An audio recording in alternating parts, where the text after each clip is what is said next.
we are scaling this thing and proving what Satoshi has been talking about for all these years. Since I think 2010, 11, he talked about, Bitcoin will end up in data centers and it will scale and it won't be run by specialists. That's what we're working on. And I think we've proved that now with our proof of concepts that is possible.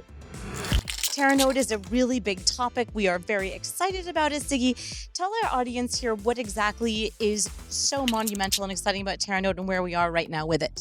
Well, Teranode is a new implementation of the Bitcoin node software, and we're trying to scale that out. So we're kind of like taking the original node implementation, splitting it out into microservices, so we can actually scale out every component separately. And we've managed to do 1 million transactions a second, like we've talked about many times before, and beyond. So can you tell me why this is such an achievement when it comes to all the blockchains in the world out there? We had to reimagine some stuff. So a lot of the blockchain stuff is based on assumptions. So if you work from those assumptions, you get to some conclusions and you get stuck. And we had to break some of those assumptions. And that took a long time, a lot of discussions. How do we actually do that? But we broke those assumptions, and that allowed us to think differently about the problem and scale it up. But I think the industry is still stuck in those assumptions, and decentralization is a big one of those. Like, what does decentralization mean? And we had to kind of break that. So you mentioned in your presentation that there are 3 pillars within the blockchain world, and quite a few blockchains, or pretty much all of them at BSV, have 2 of the 3. Yes. And usually it's not scalability. Can you just describe to us what the 3 pillars are and how BSV covers all 3? Yes. So the 3 pillars are security, which is basically the whole protocol, the way that you create transactions, create blocks, the digital signatures and the hashing and everything that happened there.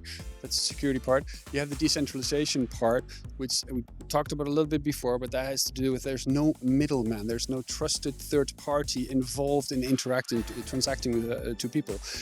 How do you translate that into a node implementation? We do differently than others, but we still maintain that. And then there's the scalability part. But because of the part where you have the decentralization assumption that means that everybody has to run their own node, then you cannot scale, because somebody has a home network, his own little home PC, who will never be able to scale up to 1 million transactions a second.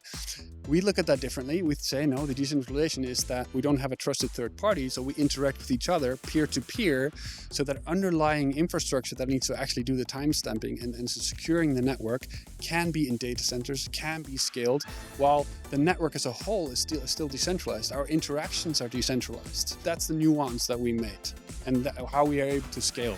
You say it's all about the scalable backbone, digital backbone of the business. Yes.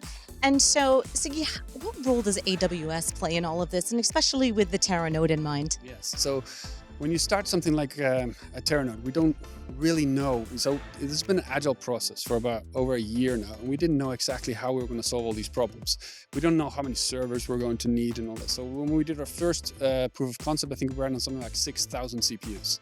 So if you want to buy those and put them into a data center somewhere, and you need to, that's a lot of mess. It takes a long time. It's difficult.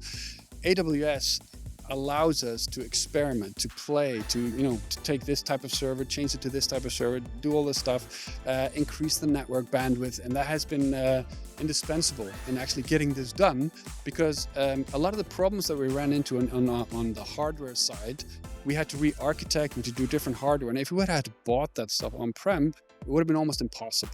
All the timelines would be much, much longer. So AWS has really helped us get this done so quickly. It's been absolutely great. Really great. And it's really great to be here at this event, watching you guys in action. Thank you so much, Siggi. Great job in your presentation, and looking forward to hearing more about Teranode. Thank you.